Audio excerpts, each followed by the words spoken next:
Meus irmãos,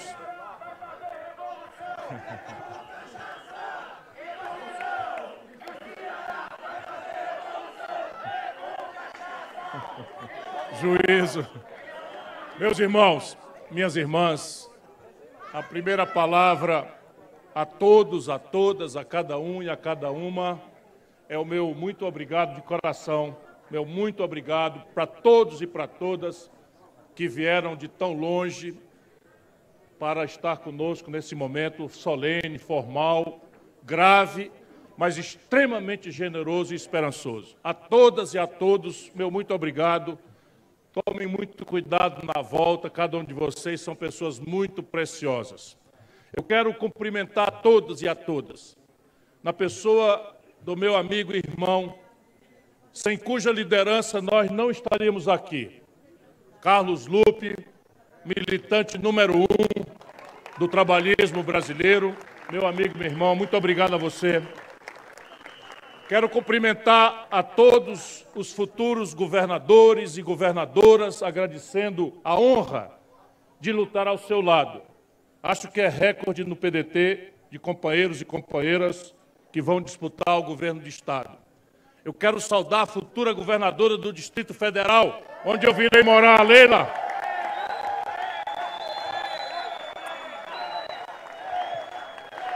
O Distrito Federal merece, precisa da Leila. Todo o Brasil tem a minha gratidão, o meu carinho, o meu respeito, mas não posso esconder que é de lá que eu venho. Quero cumprimentar o futuro governador de todos os cearenses, Roberto Cláudio.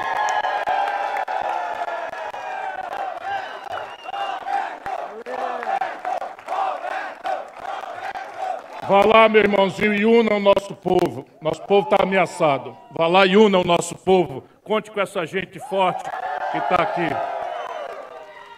Eu quero cumprimentar aquele lugar onde nasceu o trabalhismo brasileiro para se projetar como a força mais importante do Brasil, o Rio Grande do Sul, na pessoa desse quadro extraordinário, homem do Ministério Público, dedicado à luta do povo gaúcho e brasileiro, meu companheiro Vieira da Cunha. É uma honra muito grande. Correr o Rio Grande, os Pampas, as Missões, a metade sul, o Norte, Caxias do Sul, a Serra Gaúcha, o Vale dos Sinos, ao seu lado, o futuro governador do Rio Grande, que merece e precisa desse homem. Eu quero cumprimentar esse jovem talento. É impressionante como ele, né, eu brinco pelo carinho que tem, o novo Silvio Santos, pelo carisma, pela simpatia, mas é uma pessoa que produziu resultados impressionantes, até na complexa e tormentosa questão da segurança pública. 10 anos não se mata um jovem negro na periferia de Santana do Parnaíba, o futuro governador de São Paulo, Elvis César. É uma alegria muito grande, meu companheiro. Vamos correr os Pampas, vamos correr todos os pedaços do Brasil. Mas se a crise tem uma sede, é São Paulo. E se o Brasil quer sair da crise, isso passa por São Paulo. Será tarefa nossa reunir aquele povo. Quero cumprimentar a essa mulher extraordinária que vem da causa do povo, na luta da justiça e que governará um dos estados mais complexos, de onde sai 8% da produção industrial do Brasil, embora tudo se faça contra o Amazonas. Carol Braz, é uma honra correr os igarapés da nossa linda Manaus até Tabatinga, aonde praticamente a holding do crime hoje nega a existência do Estado soberano brasileiro. Eu quero cumprimentar a esse extraordinário administrador público. Um exemplo. É absolutamente impressionante o que nós do PDT podemos mostrar em tempos de desmoralização da política. Quem quiser ver políticas públicas acontecendo em saúde de forma exemplar, em educação de forma exemplar, vá ver o testemunho de luta, de trabalho de Rodrigo Neves, com quem eu quero correr. O sofridíssimo estado do Rio de Janeiro. Povo carioca, povo fluminense, não aceitem mais o terror da milícia, o terror da facção criminosa, a demagogia rasteira, a conversa fiada de uma esquerda de goela que nunca deu um dia de serviço a ninguém. Esse é o administrador Rodrigo Neves, pronto para unir o Rio de Janeiro e libertá-lo do crime organizado que hoje está no Palácio do Governo do Estado. Quero cumprimentar ao nosso companheiro que no Paraná enfrenta uma condição de muita hostilidade, mas que tem a vocação, o espírito público, o amor ao povo e a decência para oferecer ao povo paranaense a sua candidatura, meu caro Ricardo Gomide. É uma honra muito grande, meu companheiro, voltar a lutar ao seu lado. Quero cumprimentar, e eu estou só fazendo a saudação, mas eu estou com realmente muita gratidão a todas as mulheres brasileiras. A mulher brasileira que vai salvar o nosso país. É a mulher brasileira que está dando indicações em todas as pesquisas, que já entendeu que o genocídio, a mentira, não podem mais ser prevalentes na luta política brasileira. E se há uma mulher brasileira de altura, de valor, de conteúdo e de afeto extremo, é essa companheira que nos lidera ao movimento de mulheres do PDT, Miguelina Vecchio. Essa é uma mulher absolutamente inspiradora.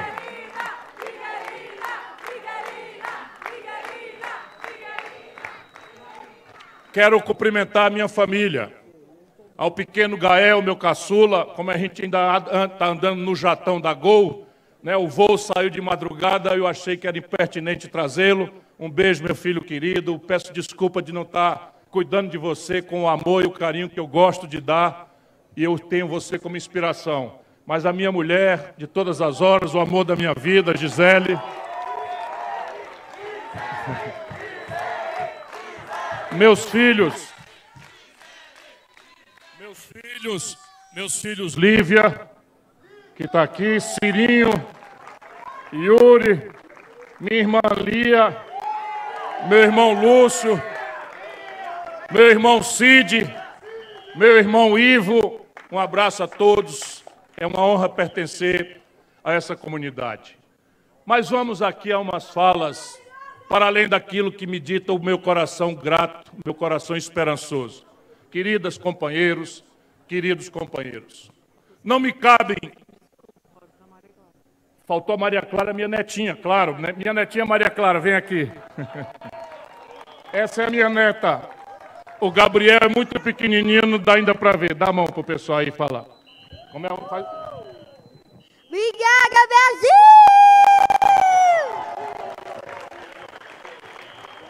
Eu sou, pode acreditar, o homem pessoalmente mais feliz. Eu dizia, queridos companheiros, não me cabem nesse momento outras palavras senão agradecer.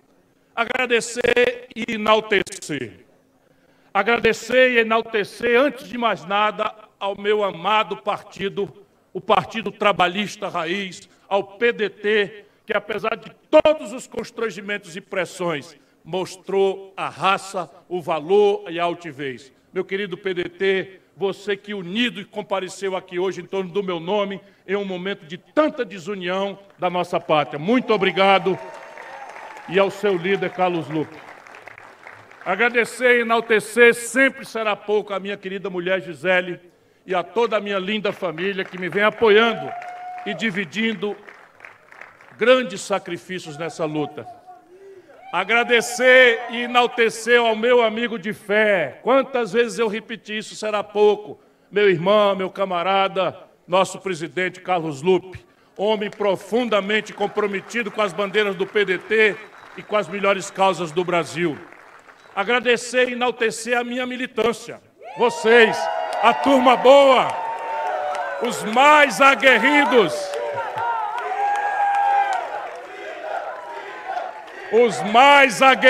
combatentes no debate das ideias e da paz democrática, amigo Gerardo. Agradecer e enaltecer a toda a minha equipe pela dedicação e empenho. Professor Nelson Marconi, professor Mauro Benevides Filho, meu caro João Santana, enfim, a toda a equipe de pessoas que vocês veem que preparam com tanto esmero cada passo da nossa luta. Agradecer e enaltecer ao povo brasileiro por manter essa nação viva e por ter tido a paciência, estar tendo a paciência de escutar a minha mensagem. E agradecer e enaltecer, sobretudo, a Deus, que na sua infinita sabedoria e misericórdia tem me protegido e me dado alento, inspiração para seguir sempre em frente. Na verdade, companheiros e companheiras, cada mal que contra mim se levanta acaba me fazendo um grande bem, e ao onipotente Deus superior que eu agradeço tudo isso. Minhas irmãs e meus irmãos, permitam-me começar a minha fala, que já vai se iniciando mais longa do que eu planejava, revelando uma conversa particular que eu tive com um amigo há poucos dias, um profissional bem-sucedido, e ele me perguntava, e eu acho que eu devo repartir com vocês isso, porque diz muito do meu estado de espírito. Ele me perguntou: Ciro, o que é que leva uma pessoa experiente, sabedora das coisas como você, querer ser presidente desse Brasil de hoje? Um país tão cheio de dificuldades, tão mergulhado em tão graves conflitos. Talvez por delicadeza ele não tenha completado. E o que é que faz você prosseguir em uma candidatura com tantos obstáculos, cercada de armadilhas? Não faltam humilhações, aqueles que querem que o povo não tenha direito nem sequer de votar, antecipando aquilo que apenas hoje começa. Talvez ele, por delicadeza, não tenha me perguntado: tu não está vendo não que é difícil demais? Eu disse a ele 4 palavras que me moviam e quero repartir com vocês. As mesmas 4 palavras, e isso ele não sabe, mas alguns amigos que estão de longa data na luta comigo sabem. As mesmas 4 palavras que me moveram durante toda a minha vida: fé, paixão, coragem e desafio. Fé e paixão pelo Brasil. Fé e paixão pelo Brasil, pelo povo brasileiro e pela política, que é a linguagem da democracia. Coragem para enfrentar qualquer tipo de risco ou cara feia. E espírito desafiador, capaz de desafiar qualquer desafio. Esse jogo redundante de palavras, desafiador, capaz de desafiar qualquer desafio, não é mote do repente de algum cantador nordestino, cearense, mas um talismã poético da minha vida de brasileiro e nordestino. Com ele eu nasci, com ele eu cresci e com ele certamente, espero que demore um pouco, morrerei algum dia. Venho de uma estirpe que sintetiza 2 culturas de trabalho e resistência. Estou me lembrando aqui dos meus velhos pais. Eu sei que eles estão aqui do meu lado. Eles estão aqui, presentes, na força que estão me dando. Minha mãe, brasileiros, que pelo fio do coração dos meus companheiros aqui nos ouvem no Brasil inteiro, pela internet, pela imprensa. A minha mãe era do interior de São Paulo, território que acolheu imigrantes de vários cantos do mundo, imigrantes de muitas partes do Brasil. O meu pai, também muito sofrido e pobre, conheceu minha mãe ainda muito pobre, quando migrante nordestino, que fora para as terras paulistas em busca da sobrevivência. Mas essa junção da força paulista e da garra nordestina fez dos 2 grandes vencedores e inspiração para a minha luta, que só cresce na adversidade. Do tipo especial de vencedores, daqueles que vencem na vida e não se quedam no egoísmo, passam a ajudar muitos outros a vencer. Eu sou de uma geração que acompanhou ainda ali, na primeira infância do final glorioso do governo de Juscelino Kubitschek, onde tudo dava certo nesse país. Depois a agonia política de João Goulart. E enfrentamos, a minha geração, na juventude, os tempos de chumbo da ditadura.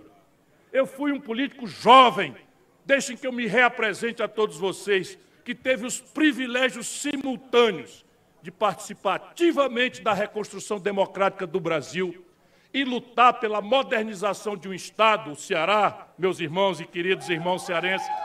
O Estado do Ceará, até então, era um dos mais pobres e politicamente atrasados do Brasil, o meu amado Estado do Ceará.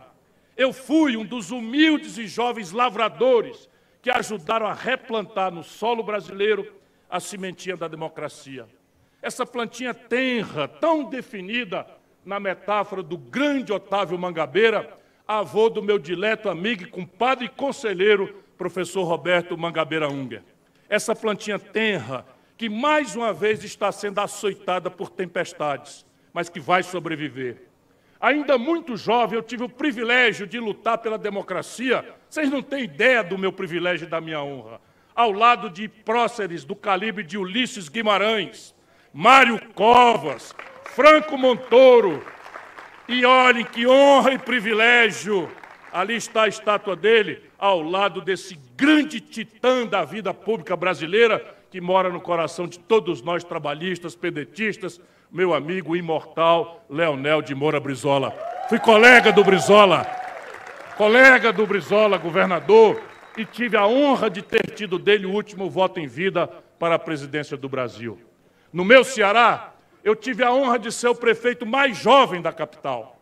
E o desafio de reconstruir Fortaleza, ora, como eu lembro, completamente destruída pela incompetência de um partido que não sabia governar e que até hoje parece que não aprendeu direito. Depois vocês veem no Google quem é que me antecedeu no estado do Ceará. Qual partido? Em seguida, também como o governador mais jovem da história do Brasil, tive a dupla honra de continuar a obra modernizadora desse extraordinário amigo e irmão, Tasso Ribeiro Gereissati, e de acabar com a era dos coronéis no Estado e abrir como nunca espaço para as mulheres na vida pública, meu caro Lupe. Você sempre tão preocupado corretamente em garantir que o Brasil precisa superar a nossa cultura de patriarcado e de discriminação. Não obstante as repetidas fake news, insistem em me chamar de coroné. Tanto os filhos do Bolsonaro quanto a burocracia do PT repetem igualzinho essa mesma grosseria. A esse humilde, coroné, um humilde soldado da luta democrática e da luta pelo desenvolvimento do Brasil. O mesmo soldado modesto da democracia que teve a coragem de assumir o Ministério da Fazenda a convite do grande e injustiçado presidente Itamar Franco e ajudei a salvar o Plano Real, que começava a afundar, indo para o brejo pela especulação financeira, que fez, como sempre fez, da tragédia do povo, razão e causa da sua fortuna e egoísmo. Eu fui o ministro da Fazenda mais jovem da história do Brasil. Ficando velho, a gente vai se lembrando dos tempos da juventude. Mais jovem ministro da Fazenda da história do país, e mesmo em curto tempo de mandato, eu consegui estabilizar a economia, estou só me apresentando, acabar com o descontrole que reinava no sistema financeiro, cobrar impostos dos ricos sobre os lucros e dividendos, implantar a medida que permite a participação dos trabalhadores no lucro das empresas. Antônio Neto, presidente da Central Sindical, estava comigo ali na vizinhança do fim do ano de 94. Criei a taxa de juros de longo prazo para permitir que o investimento no Brasil não sucumbisse, como está sucumbindo hoje, às mais perversas e escorchantes taxas de juros do mundo. Bom, como eu fiz em todos os cargos públicos que eu ocupei, estou me apresentando ao povo brasileiro. E o farei em qualquer outro que eu venha ocupar. Eu deixei o Brasil com pleno equilíbrio nas suas contas. Como governador e prefeito, nunca, nem um dia sequer, gastei mais do que arrecadei e nunca tive um só dia de déficit fiscal. Nenhum outro político brasileiro pode dizer isso que eu estou dizendo ao povo brasileiro nesse momento.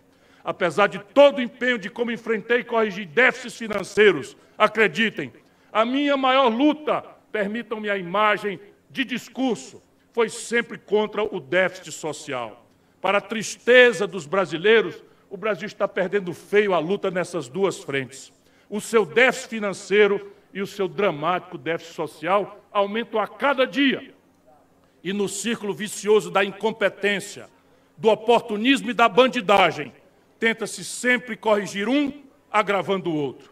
Sem falar do agravamento do déficit moral, que contamina historicamente as nossas relações políticas. Ou seja, somos vítimas, os brasileiros, mais do que nunca, da falta de vergonha, do roubo e da exploração da pobreza, dosados pela insensibilidade e mediocridade de uma classe dirigente inescrupulosa e incapaz. Minhas irmãs e meus irmãos, nunca, e eu conheço essa pátria, nunca o Brasil empobreceu tanto e tão rápido, material e espiritualmente, como nos últimos anos. Por isso, o compromisso que eu assumo perante o meu partido, que acaba de me honrar com a indicação à presidência da República e principalmente com o povo brasileiro, que eu espero me dê a honra de me eleger o seu presidente. É lutar contra essa realidade cruel, para vencermos juntos essa batalha de vida ou morte para a maioria do povo trabalhador do país. Nunca o país teve um presidente tão insensível e incompetente como o que ocupa atualmente o Palácio do Planalto. Fora Bolsonaro! Usar e emporcalhar.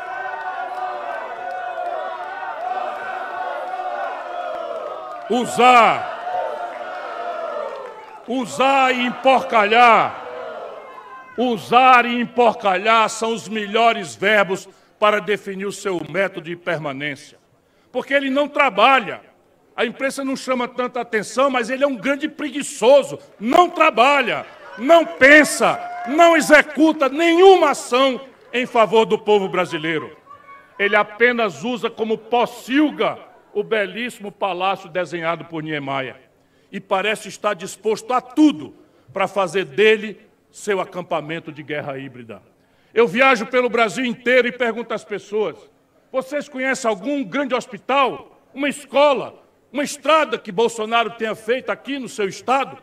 A resposta é um sonoro não. Pergunto a eles, aos brasileiros, por aí afora, por onde ando: vocês conhecem alguma fábrica, algum grande investimento que Bolsonaro tenha trazido para o seu estado? A resposta é outro sonoro não. Eu pergunto a eles: vocês já assistiram algum gesto de carinho, de empatia, ou pelo menos de compaixão desse presidente genocida? A resposta é mais um sonoro não. E eu agora pergunto a vocês: alguém aqui já viu alguma decisão ágil, precisa, tomada no momento certo e em favor das pessoas certas por esse ser hediondo? Seguramente não. Seguramente não. E olha que nessa plateia de amigos e de gente tão querida, e amigas e gente tão querida, há algumas das mais atuantes e bem informadas pessoas da nossa República. Mas todos estamos a ver diariamente um festival de mentiras, agressões, desmandos e manipulações de toda espécie. Assistimos esta semana ao mais horrendo espetáculo de apologia da ditadura e de vexame internacional já feito por um presidente em toda a nossa história. E talvez, eu acredito, na história do mundo moderno civilizado. Vocês viram? O presidente da nossa República chama os embaixadores das potências e nações estrangeiras para esculhambar o nosso país e degradar nossas instituições, que a ele cabe, por juramento constitucional, velar, proteger e fazer respeitar. Estamos assistindo nos últimos meses a mais desavergonhada tentativa de permanência no poder já feita por um presidente, a usar da forma mais criminosa possível este maléfico instrumento chamado reeleição, que nós vamos acabar na primeira hora, quando chegarmos lá. Para isso, usa de um lado a mão pesada da repressão e da ameaça, de outro, a mão ágil do estelionato eleitoral. A mão pesada de autocrata é a que cria mentiras sobre a segurança das urnas e insinua intervenção armada contra o nosso povo. A mão ágil de larápio é a que moldou a famigerada PEC Kamikaze, o maior estelionato eleitoral de toda a nossa história. Essa mesma mão já havia costurado acordos com parte do Congresso e construído juntos um bunker de obscuras transações, o famigerado orçamento secreto, que vai acabar no primeiro dia do meu governo. E as duas mãos já haviam cooptado os setores das Forças Armadas, atraídos vergonhosamente por benesses e mordomias que não dignificam o uniforme do Duque de Caxias. Mas todo esse esforço será em vão, pois as benesses fugazes serão engolidas pelo abismo da grande, imensa miséria que toma conta do país e humilha o nosso povo. E a sabedoria popular, com isso eles não contam, e eu sei que podemos contar. A sabedoria popular vai salvar nosso povo e nosso país de ser enganado por esmolas distribuídas às pressas e de última hora por um governante que ignorou os pobres durante todo o seu governo e na pandemia provocou a mortandade de centenas de milhares de brasileiros. Um crime pelo qual ele irá responder, junto com outros, em tribunais livres e soberanos, e é outro juramento que eu faço ao povo brasileiro. Não ficará impune o genocídio que foi feito no nosso país. Minhas amigas e meus amigos, Bolsonaro tem imensa culpa em tudo que está acontecendo, mas ele, deixem que eu lhes pondere, não é apenas causa. É preciso que nós tenhamos humildade para entender que Bolsonaro é também efeito. Ele é efeito de um modelo econômico e de uma escola corrupta de governar que encaminharam o país com pouquíssimos altos e muitíssimos baixos para uma tragédia anunciada que nós procuramos chamar a atenção do povo ali na luta de 2018. Esse modelo foi tão enganador e improvisado que aos poucos foi descontentando a todos e alimentando frustrações e ressentimentos em amplos bolsões das várias camadas sociais que repartem a nação brasileira. Esse modelo mal acabado de neoliberalismo tropical começou no Brasil há quase 30 anos. Foi camuflando uma crise crônica, lenta e corrosiva durante os 14 anos do PT, até que ela se tornou aguda e insuportável. Esse modelo econômico de uma elite ao mesmo tempo neocolonizada e neoescravista menosprezou os pobres todo o tempo, seja com políticas sociais compensatórias, ou seja com o mais puro e gelado desprezo.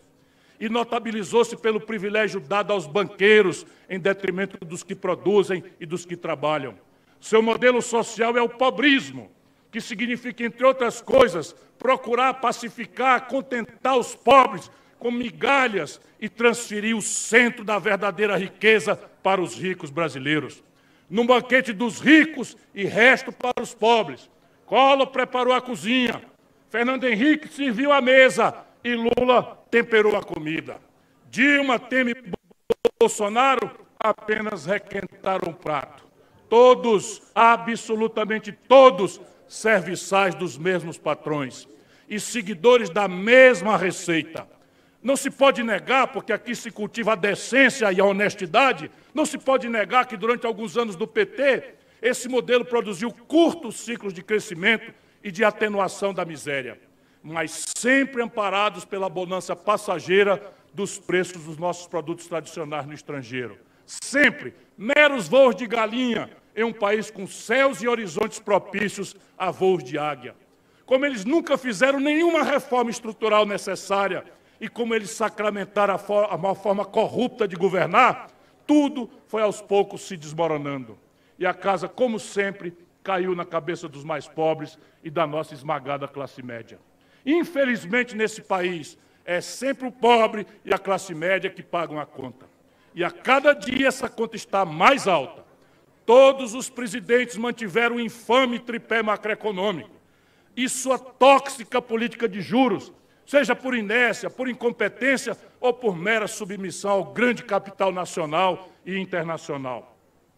A pretexto de conter a inflação, estão fazendo de novo. Mantiveram uma das taxas de juros mais altas do mundo ao longo desses últimos 26 anos. A pretexto de melhorar a arrecadação e a eficiência do Estado, montaram um dos sistemas de impostos, um dos sistemas tributários mais burros e injustos do planeta Terra, onde o pobre paga muito mais do que o rico e quem produz paga muito mais de quem especula. Vivemos agora a era amarga desse legado, com a economia estagnada, a fome e a miséria voltando a ficar crônicas, a educação de péssima qualidade, a saúde sucateada, o brutal endividamento recorde das famílias, juros estratosféricos e a carestia tomando conta de tudo. Hoje, companheiros e companheiras, brasileiros, meus irmãos, brasileiras, minhas irmãs, mais de 31 milhões de irmãos e irmãs brasileiros estão passando fome. 125 milhões dos nossos seres humanos. Não é possível que a classe dirigente brasileira, de uma vez por todas, tenha trocado no peito o coração por uma pedra. 125 milhões não estão conseguindo fazer sequer as 3 refeições diárias num dos países que mais produz comida de todo o planeta. 104 milhões vivem só com R$14 ou menos por dia. Quase 11 milhões estão abertamente desempregados. 11.800.000 crianças de até 3 anos, na hora crítica de formação da arquitetura do cérebro dos nossos filhos, estão sem creche. E 66.600.000 pessoas estão humilhadas, penduradas no SPC e no Serasa. A classe média, que diminui cada vez mais, sofre também com as mensalidades do plano de saúde que saíram de controle, mensalidades escolares, aluguéis ou prestações da casa própria. Há um dado bastante curioso e significativo nisso tudo. Como o modelo econômico e a política social eram frágeis e equivocados, bastou um rápido vendaval de uma direita ainda mais incompetente para destruir por completo o tal legado dos governos autorreferidos de esquerda no Brasil. Um legado de uma fragilidade tão assustadora para quem governou pela generosidade do povo brasileiro por longos 14 anos. Foram 14 anos de oportunidade em que a população brasileira deu ao PT a chance de mudar o Brasil. E aí está o legado. Mesmo assim, eles estão pedindo agora para voltar. Será para produzir mais enganações e inconsistências? Qual é o milagre que pode conseguir que eles façam em 4 anos aquilo que não fizeram em 14 anos? Nenhum milagre pode garantir isso, até porque os santos, ponham muitas aspas nisso, são os mesmos. E eles estão até muito piorados. Olha, eu vendo aí as fotografias dos acordos, dos conchavos, da falta de escrúpulo com que chama o povo brasileiro para lutar contra o golpe, para no dia seguinte estar abraçado e beijando na boca com toda intimidade aqueles que promoveram o golpe. Estão mais desatualizados, mais arrogantes, prepotentes e alguns até mais vorazes. Os mais gulosos, lá no Ceará tem um, os mais gulosos com a síndrome de abstinência de quem ficou fora da comilança por algum tempo, querem se lambuzar de novo sob o olhar faminto de milhões de brasileiros. Que grande ironia eles pedirem para voltar, alegando que vão fazer agora o que não fizeram. Que triste que tente se aproveitar da sofrida, fraca memória das pessoas para dizer que realizaram uma obra que nunca foi realizada. Que cínico que se aproveite da situação atual de degradação, parte dela pela herança dos seus erros, para avivar uma memória afetiva ilusória. Será que acham que os 14 anos foram pouco tempo? Para comparar, eu gosto de lembrar, amando a história, que em menos tempo Napoleão Bonaparte redesenhou toda a Europa e Alexandre o Grande agigantou o mundo grego. Mas para não ir tão longe, vejam a obra de Getúlio, ou mais próximo, vejam a obra de Juscelino. 14 anos aqui, e o que o lulismo conseguiu foi parir Bolsonaro. Que obra monumental, não é? Que obra monumental. Ou alguém acredita de sã consciência que o Bolsonaro chegou de Marte navegando uma carruagem de fogo. Bolsonaro é produto da construção magoada e iludida do povo brasileiro, machucado pela mais grave crise econômica e pela mais grave revelação de escândalo de ladroeira levado ao centro de modelo de poder pelo lulopetismo. Companheiros e companheiras, o Brasil chegou a essa situação porque esquerda de goela e direita foram e são cúmplices do mesmo modelo e são incapazes de propor uma saída, de abrir um novo caminho. É por isso que Lula e Bolsonaro querem transformar essa eleição na mais vazia de debates e de confronto de ideias de todos os tempos. Ora, vejam, o Brasil vive a pior crise da nossa história e os 2 dos principais responsáveis por essa crise estimulam a polarização vulgar, personalista e odienta, um alimentando o outro, um agredindo moralmente o outro, reduzindo tudo a uma trágica e ridícula disputa pessoal. Essa polarização odienta, despolitizada e apaixonada não produz diagnósticos para os nossos problemas, não constrói soluções, apenas xingamentos morais e ideológicos. Os 2 disputam entre si quem é o mais corrupto, quem é o mais autoritário, quem é o mais fascista ou quem é o mais comunista. Parece que nós estamos nas antecedências da Segunda Guerra Mundial. Xingam quem é o ateu, o abortista e o homofóbico. É essa a pauta de discussão que eles têm para apresentar ao país? São estes os problemas mais cruciais do povo brasileiro? Aonde estão as novas propostas para a educação? O Brasil está perdendo a corrida da economia do conhecimento, do mundo digital, estão regredindo em matéria de educação, ciência, tecnologia e cultura. A saúde, cadê a proposta para um povo que está passando a dificuldade que o nosso povo está passando? Cadê as ideias, o debate, o diagnóstico sobre a segurança pública, num país em que o espinho do medo está espetado no coração de todas as famílias e as periferias estão aterrorizadas pelo combate das facções criminosas que se sediaram no país sem nenhuma inovação institucional ao longo dos últimos 20 anos e sem aventar um centavo proporcionalmente o orçamento, minha cara Marta Rocha, dispendido pelo setor público no enfrentamento da violência. Como é que farão o país crescer e gerar mais empregos? É insultando um de comunista e outro de fascista? Isso não gera emprego, não bota comida no prato de ninguém. Como é que eles pensam para fazer a recuperação da indústria nacional que está sendo destruída? O que é que eles pensam fazer para o futuro da Amazônia? O Brasil está perdendo o controle sobre o seu território. O que é que vão fazer para controlar a inflação, sem produzir recessão, como estão produzindo, e para baixar os preços sem gerar desabastecimento? Vão matar a fome dos pobres distribuindo picanha e cerveja? Vão resolver o problema da segurança distribuindo arma para todos? Vão acabar a corrupção convidando os mesmos corruptos para que continuem, para que fiquem onde estão, como faz o Bolsonaro? Ou chamando aqueles velhos e manjados corruptos de volta, como despudoradamente Lula está fazendo?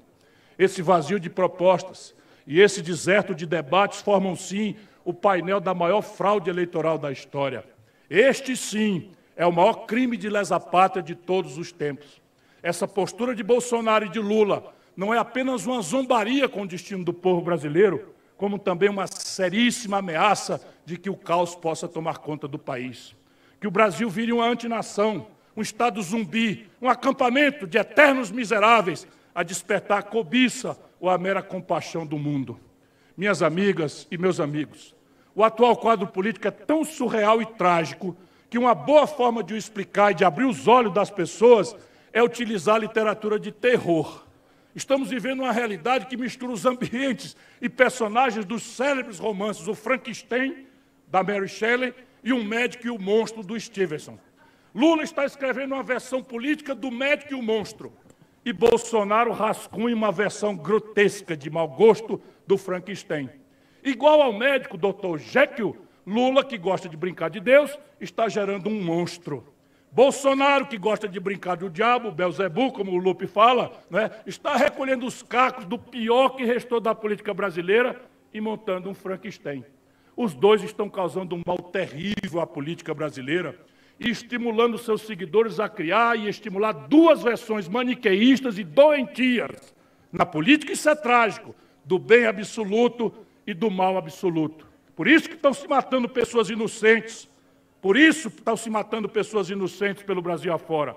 Cada um diz que tudo de bem está do seu lado e tudo de mal está do lado do outro. É o nós contra eles, em versão mista de farsa e de tragédia. Pelos seus erros, Lula parece ter saído da prisão para aprisionar o Brasil em uma camisa de força. Por sua péssima índole, Bolsonaro, que chegou ao poder pelo voto, quer usar o voto para destruir as eleições e a própria democracia. Para isso, está fazendo uma criminosa engenharia reversa com a máquina mais modernizadora do nosso sistema eleitoral, a urna eletrônica. Os seguidores dos dois lados ouvem a música encantatória dos seus líderes e mergulham em uma espécie de transe coletivo, envoltos irracionalmente em um neurótico conflito político que pode destruir o país. No fundo, estamos vivendo uma versão repetida, piorada e ampliada das eleições de 2018. Será, meus irmãos e minhas irmãs, que o Brasil não percebe isso? Será que intelectuais, artistas, políticos tão maduros e competentes vão continuar embarcados nesse Titanic? Minhas irmãs e meus irmãos, todos nós sentimos hoje na pele as consequências das eleições de 2018. Nós não temos o direito de fazer o Brasil repetir esse erro dramático. tentando equivocadamente corrigi-lo com um sinal invertido. Primeiro, porque reduzir o debate a um embate pessoal é aumentar o clima de violência que divide o país.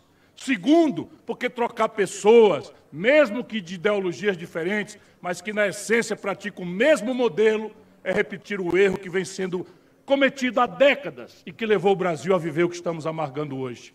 Só se pode unir verdadeiramente um país e garantir paz duradoura em torno de um novo e generoso projeto e de novas e generosas ideias. E só podemos salvar o Brasil se sairmos do atual modelo econômico e se aniquilarmos de uma vez por todas a forma corrupta de governar o nosso país. Lula e Bolsonaro não defendem e não podem defender esse rompimento, porque se apoiam nesses dois mecanismos apodrecidos. Nesse ponto, com todas as suas diferenças, eles são muito parecidos. Mudam apenas configurações, simbologias e emoções do mesmo modelo. Eu procuro ser completamente diferente. Eu quero unir o país em torno de um novo projeto e não em torno da minha personalidade. Tenho trabalhado esse projeto há anos, com a ajuda de centenas de estudiosos de várias áreas e correntes. Com o Projeto Nacional de Desenvolvimento, nós vamos vencer inúmeros desafios. Ele está todo detalhado no livro, que muitos carregam, para minha alegria, nas nossas reuniões. Projeto Nacional, o dever da esperança. Olha, alguma coisa muito importante está acontecendo no Brasil. Vendemos já mais de 200 mil exemplares. 200 mil pessoas compraram esse livro. E isso é o que é um legado que já me basta e me dá muito orgulho ajudar a construir uma corrente de pessoas lúcidas que não sejam zumbis, vítimas de manipulações carismáticas. Eu publiquei esse livro ano passado e ele vem sendo aperfeiçoado e complementado todo dia. Nesse livro, eu procuro estabelecer metas muito claras. Eu procuro dizer de onde virão os recursos. Eu procuro dizer como farei a negociação política com a sociedade, o Congresso. E aqui cabe uma gratidão expressiva à bancada do meu partido, liderada por esse amigo, companheiro, brilhante André Figueiredo. É absolutamente para o resto da vida minha gratidão a você, meu irmão, por tudo que você tem feito por nós, pelo partido e pelo nosso Ceará. E não duvidem, essa luta para vencer a presidência da República está começando hoje, mas o PDT fará uma das maiores bancadas do Congresso Nacional, porque todo mundo sabe que nós precisamos eleger uma boa, uma grande e generosa bancada de senadores, senadoras e deputadas federais e estaduais. O nosso projeto, o Projeto Nacional de Desenvolvimento, baseia-se na livre iniciativa, no livre mercado e na democracia, mas tem uma convicção de que o Brasil não conseguirá jamais sair da crise profunda em que se encontra se não tiver um Estado vigoroso, indutor de crescimento econômico e promotor da justiça social.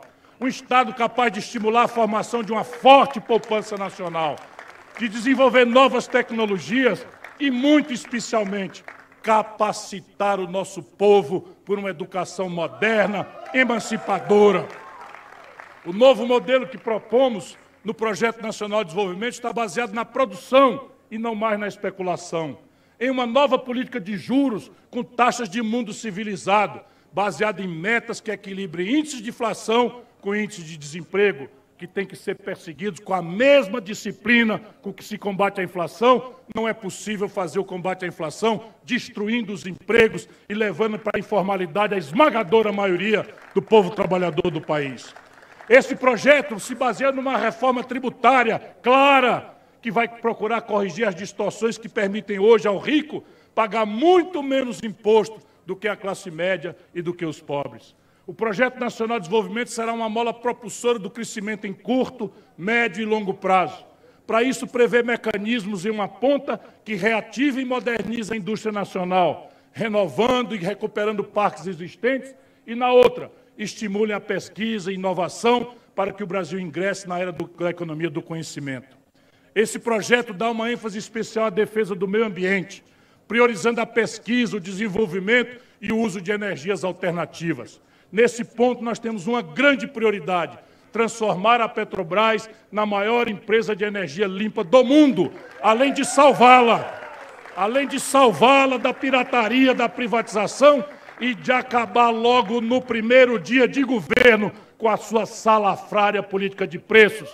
No entanto, a ação mais inovadora que pretendemos implantar em relação ao meio ambiente é garantir a preservação e o futuro da Amazônia, produzindo um salto harmônico do extrativismo para a economia do conhecimento, com ênfase inicial no setor da biotecnologia e da farmacologia. Só assim o Brasil pode acabar de uma só vez com a devastação, com a pobreza secular e com o conflito entre preservação e produção. Minhas amigas e meus amigos, eu sei que eu já estou sendo longo, mas isso é um documento compromisso com o povo brasileiro. Portanto, agradeço e me desculpo pela sua paciência. O Projeto Nacional de Desenvolvimento tem como um dos seus eixos a busca e garantia de um equilíbrio das contas públicas vigoroso, mas conseguido com políticas humanas e inteligentes, e não com monstrengos inimidores do crescimento e devoradores de vida, como o famigerado teto de gastos. Vai ser revogado também nas primeiras horas do nosso possível governo. Trata-se, esse teto de gastos, de uma das medidas mais arbitrárias e elitistas já tomadas recentemente, porque corta apenas os investimentos na vida do povo e deixa completamente livres, intactos, intocados os juros absurdos pagos aos banqueiros. Para se ter uma ideia, para vocês terem uma ideia, de um orçamento total que está esse ano em vigor, de 4 trilhões e 800 bilhões de reais, o governo deixa de fora do teto os 3 trilhões de juros, amortizações e renegociações e outras despesas financeiras, que paga para os bancos. Ou seja, dos 4 trilhões e 800, 3, que é a fatia dos bancos, não estão no teto de gastos. Portanto, qual é mesmo o compromisso com saúde fiscal? Trata-se aqui de tomar o dinheiro da saúde, da educação, do emprego e da comida de um povo que passa fome para engordar lucros absolutamente desonestos da usura e da agiotagem oficial. Esses juros, não é? E aplica teto de gastos apenas sobre 1,8 trilhões, que sobram para pagar todos os gastos necessários para a vida da população. No final, isso é que é o mais trágico. Sabe o que é que resta dos 4 trilhões e 800 bilhões? 25 bilhões de reais apenas para todo o investimento. Se já não bastasse o absurdo, a engenharia perversa de Bolsonaro acabou destinando, dos 25, 17 bilhões de reais desse saldo minúsculo para usufruto sem controle dos seus apoiadores através do chamado orçamento secreto. Já começou. Hoje tem a missão da Polícia Federal desvendando a Codevasf, mas é só olhar, tirante alguma exceção, todo este orçamento secreto, tirante alguma exceção, que a gente tem sempre que ter o cuidado, é para político salafrário roubar, dispersando o dinheiro do povo brasileiro. Enquanto Bolsonaro, que criou esta aberração, tem ainda coragem de falar que combate a corrupção. Com o nosso Projeto Nacional de Desenvolvimento será isso tudo muito diferente. O Estado Nacional voltará a ter estratégia de desenvolvimento e irá conduzi-las através de maciços investimentos em infraestrutura e em áreas sociais, livrando-se da ilusão de que nosso crescimento virá somente de investimentos privados ou mito estrangeiro. Mito porque nos condenou ao fracasso, especialmente nos últimos 11 anos. Faz 11 anos que o Brasil não cresce nada pela primeira vez em 120 anos. 3 anos de Bolsonaro, 7 anos de PT, o mesmo modelo.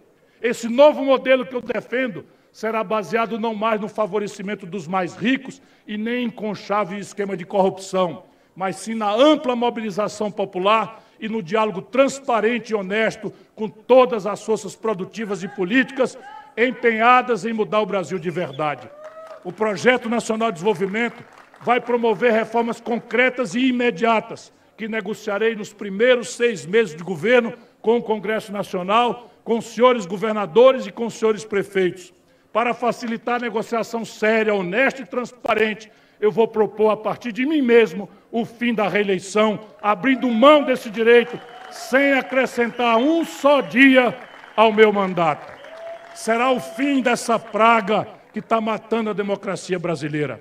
E para retomar o ritmo de crescimento e investimento, eu vou incorporar essas primeiras medidas à renegociação das dívidas de todos os estados e municípios. A maioria hoje dos estados brasileiros, como é o caso do Rio de Janeiro, de São Paulo, do Rio Grande do Sul ou das Minas Gerais, à beira da completa insolvência. Os pontos de impasse serão submetidos a referendos populares, ao invés de comprar ou se vender para o Centrão. Todo impasse convocará o povo brasileiro para votar diretamente através de referendos populares, instrumento previsto na Constituição brasileira, mas que a nossa elite quase nunca deixa que se use, porque o que tem limitado o povo a participar é apenas nas eleições. Que agora, inclusive, essas eleições estão sob ataque desse tiranete de plantão. Minhas queridas e meus queridos, muito eu tenho exposto e discutido sobre o Projeto Nacional de Desenvolvimento nos últimos meses e pretendo avançar muito mais nessa campanha. Para não me alongar muito mais do que já fiz, volto a pedir desculpas e a agradecer o carinho e a generosidade, mas é um documento que eu quero assinar num país que está fugindo do debate.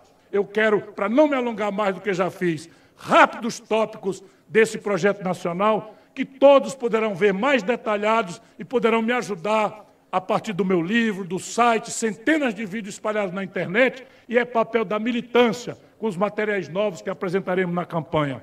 De forma telegráfica que seja, eu vou repetir alguns rapidíssimo desses projetos.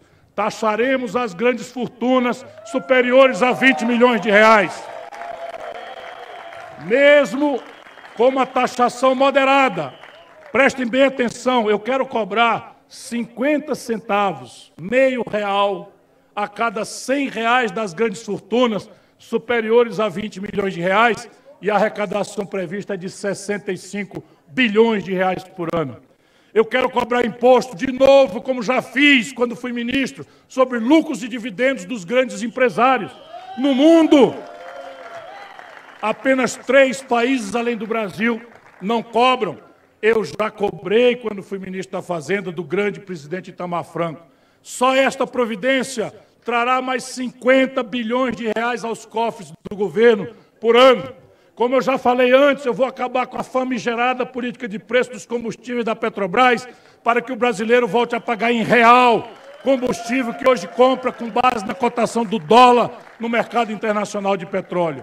Essa decisão vai impactar todos os setores da economia, além do bolso de toda a população, mas em especial dos motoristas de aplicativos, caminhoneiros e taxistas, sem falar na dona de casa que não pode mais pagar o gás de cozinha. Ainda falando do bolso do povo, eu vou ajudar a resolver o endividamento de 66 milhões de brasileiras e brasileiros que estão com o nome sujo no SPC e no Serasa, renegociando suas dívidas com abatimento grande e parcelamento a juros baixos. Para vocês terem ideia da importância dessa medida, eu lembro que o consumo das famílias responde por 60% do PIB brasileiro. Se elas estão sem crédito, sem renda ou sem emprego, é absolutamente impossível retomar o desenvolvimento, reativar a economia brasileira. Minhas irmãs e meus irmãos, o Projeto Nacional de Desenvolvimento não busca exclusivamente colocar a nossa economia de pé. Sua verdadeira meta e missão é colocar o nosso povo de pé, toda a nação de pé.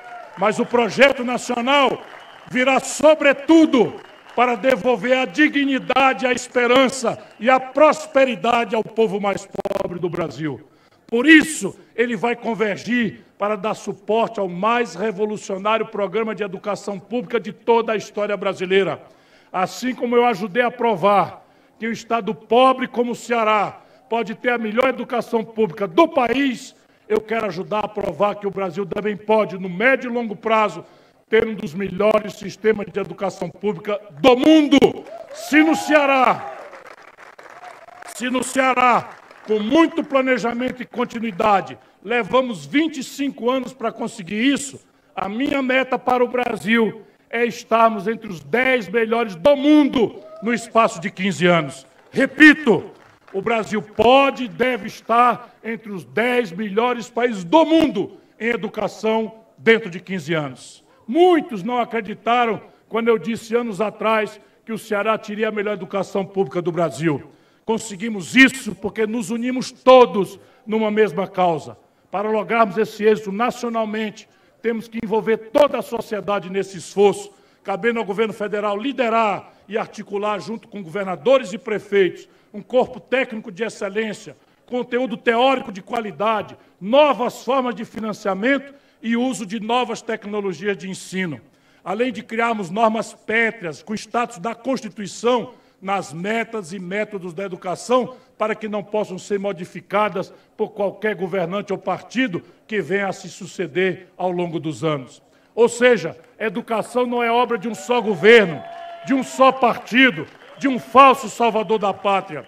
Educação deve ser, sim, a salvação nacional.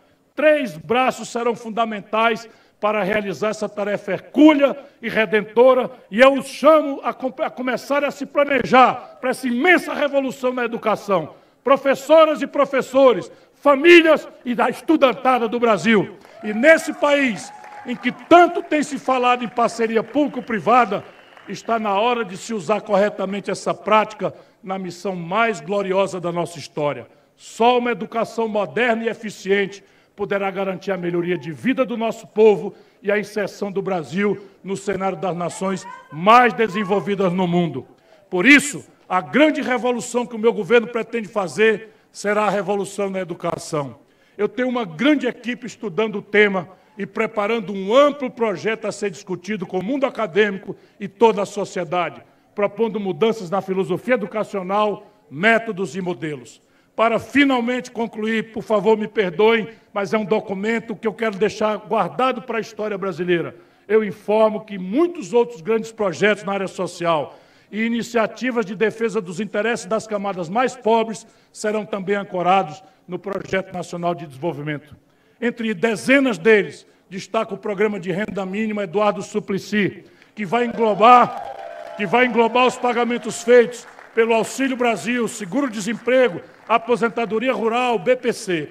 Essa medida, associada aos programas de geração de emprego e renda, será decisiva para combater a fome e a miséria no Brasil.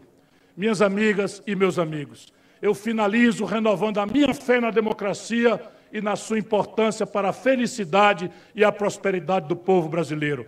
A plantinha tenra, descrita por Mangabeira, tem que crescer e ter a força simbólica do pau-brasil e a concretude, o porte, a altura, a firmeza dos gigantes das nossas florestas, como a sumaúma, o jequitibá, o angelim vermelho, a peroba rosa e a gameleira. Ô Brasil, como eu te conheço, meu querido país!